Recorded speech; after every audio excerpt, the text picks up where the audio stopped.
Welcome back to Royal Rebounds TV, a Sacramento Kings YouTube channel for the fans, by the fans. The Kings continue their crusade to get back to the playoffs. Next up is the Washington Wizards.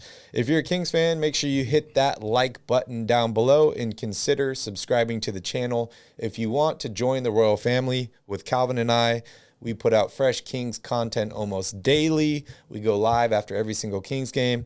And we have an awesome ESPN-style show every Friday where we break down an entire week's worth of Kings basketball in about 30 minutes. All right, Cal. So, next game, we're moving on. We're not moving on to Washington. We're moving on to Sacramento because we are going home after this horrendous road trip. Wednesday night, we play the Wizards in Sacramento. This is a much improved Wizards team. Bradley Beal is killing it. I have no idea what COVID protocols will be by on Wednesday because it seems like teams are getting eliminated or having players taken off their roster every single week as far as availability goes. How are you feeling about this game? Man, well, how could you feel great about it? I mean, the only thing that the Kings have going for them is, they're coming back home, even though they haven't played very well at home this year, but at least they get to come back home and play in front of, I hope there are going to be some fans at Golden One. And then Washington is also reeling. I believe they've won 2 out of their last 7 games. They're struggling after getting off to a really, really good start. But that being said, this is a very balanced Washington team. They have 5 players that average double figures. They have 2 more that average over 8 points a game. They play a lot of guys. They have, I think it's 12 or something like that, 11 or 12 players that average more than 12 minutes a game. So they're kind of like the Kings, except they play more defense than the Kings. So this is definitely not going to be an easy game, just like no game is an easy game for Sacramento right now. Yep. Give a quick shout out to Tanvir. We see you there in the chat. Good to see you, buddy. Dennis says, how much more losing compared to being 11-17 though? I'm not sure I understand the context of the question. Sorry, Dennis. We probably missed it. You were probably mentioning that in the middle of one of us making a point on something, but 11-17 is not good. And I don't think it's going to get better anytime soon unless the Kings can make a big splash of a deal. Oh, he's talking about Sacktown Breakdown. I follow the Kings every year, but they also suck every year. Yeah, us too. Skip says a stop sign plays more defense than the Kings. It's true. Gets way more stops. It's true. Yeah, it's crazy, man.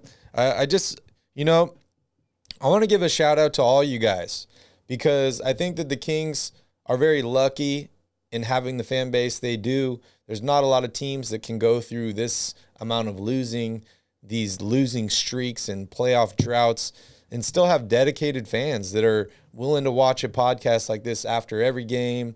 They still love their team. They love their players. They still rock the merchandise and they have a good time. So I just want to give a quick shout out to all you guys out there. You guys are the real MVP. Yes. All right, so back to this Wizards game. Cal, let's jump into your keys to the game. So I will go with key number 1 is going to be get easy baskets. This team has really struggled as of late to score. I mean, they only scored 101 points tonight, and that's supposed to be the thing that they do best. They have to get out in transition more. I mean, this team is really, really at its best when they're able to get a stop, get a defensive rebound, get out and run, and put guys in the right positions. Buddy Hield runs straight to the 3-point line. We talk a lot about Buddy Hield not doing a lot of things right on this team. But if there is one time where I'm really confident in him, it's when the Kings are pushing the ball. They're ahead of the defense. They have numbers, even though I don't like that term. And he gets an open 3. Fox gets easy buckets at the rim. Haliburton gets good looks, when they push the ball. They need to make the game easier for themselves right now. And the Wizards are another one of those teams that plays at a relatively slow pace. So it's an opportunity for them. They can't get outscored 22-10 or whatever it was like they did tonight in fast break points. Key number 2 is going to be get HB going. I don't know what that's going to take, but the Kings desperately need somebody to help score alongside De'Aaron Fox right now. Haliburton had a good little run there for a little bit, but he has also, regressed back to his ways of not taking enough shots or whatever. Harrison Barnes needs to have a good game for the Kings to get back on track, a good offensive game. And then my last key is going to be a team effort on the glass. Montrezl Harrell and Daniel Gafford both average over 2 offensive rebounds per game. They're very active down low on the boards. It's going to take a lot of effort from everybody that plays in that game for the Kings to get finish possessions, get the rebounds so they can get out and run and get some early offense and some easy buckets. Yeah, as of right now, ESPN has the Kings listed with a 64% chance of winning this game. I have no idea how they calculate that number at all. But I guess some positive news. Well, it takes into effect the Wizards have lost a bunch of games in the last couple of weeks. Yep. It's a home game for Sacramento, so Kyle Kuzma. I would have expected it to be more of a 50-50 game, but Kuzma's listed as out. Ruri's out. Rashawn Holmes is still listed as out, although he was only supposed to miss 2 games. Hopefully he'll be ready to return in this game, but as of right now, it has him listed as out. Oh, man, what a tough game. Wizards are 15-13. They are 7-9 on the road. Kings are 5-8 at home. It's going to be a rough matchup. The thing that I'm looking forward to most about this game is it's on December 15th. Y'all know what that means. Yeah. Something like 65% of the league becomes eligible to be traded. So maybe we'll see a big Kings move on this date. Maybe they'll get blown out again, and it'll give Monty even more reasons to make another move or another trade.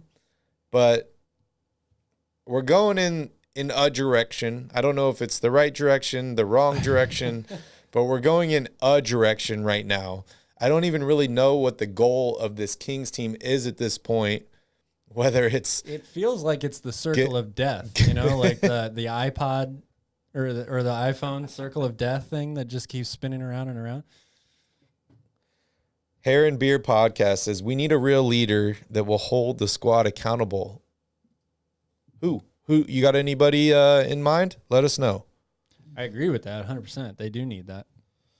Cam says, we always play just well enough to not get a high-level pick, all in the name of making the playoffs. Stars run this league, and we don't attract those players in free agency. All very, very true. Very, very true. Dennis says the Xbox red ring of death.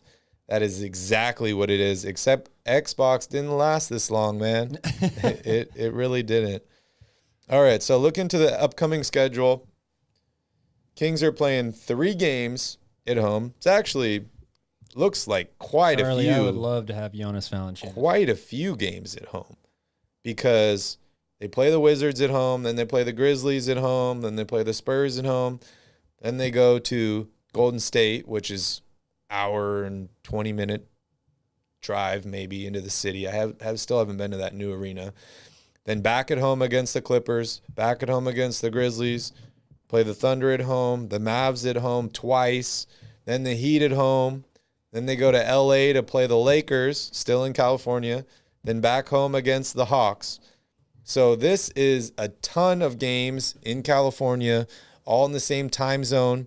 Should give them some time to get some extra reps in, some extra practice, work on defense. We talked about that about a week ago. The Kings had a bunch of days off. They came back. They gave up like 130, 140 points. So I don't know how much that really helped, but they all talk about home cooking in sports and how that's supposed to help your team. The Kings have a ton of games at home or very, very close. So could be a potential really changer. Need is practice time. Yeah, that's what they really, really need right now. Yep, I agree. All right, guys, we are going to wrap it up here. Is there anything else you want to say, Cal? Thank you for watching, everybody. We're here for your crying needs. We got the shoulders for you. Yes. Thank you guys so much for joining us tonight.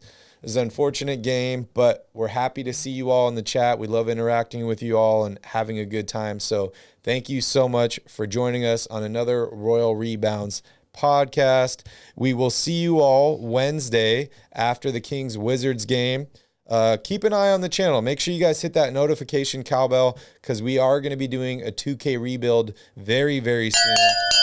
And if you hear it there, if you hit that notification cowbell, Vinny's got some new toys to play with. You will get notified every time we put out a new video.